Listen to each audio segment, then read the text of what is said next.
Viewers, कैसे हो?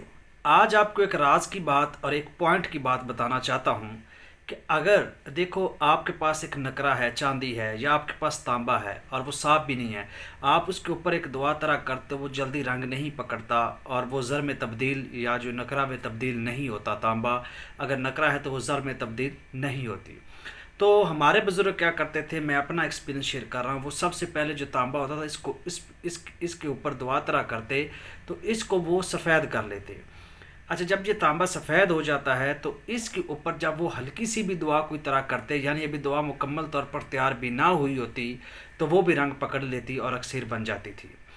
तो अगर आप लोग डायरेक्ट यानी तांबा पे या नकरा पे दुआ तरह करते हो और आपकी दुआ या तो मुकम्मल तैयार हो, मुकम्मल भी तैयार हो, तो वो इतना अच्छा रंग नहीं पकड़ती, इतनी अच्छी अक्सर नहीं बन पाती।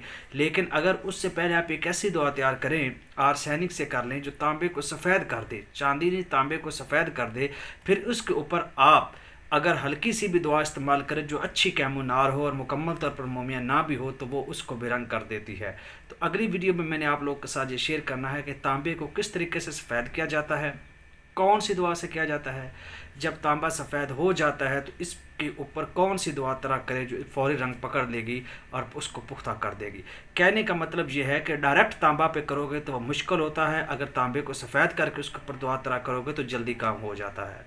तो नेक्स्ट वीडियो में हम तांबे को सफ़ेद करने का तरीका आप लोगों के साथ शेयर करता हूँ।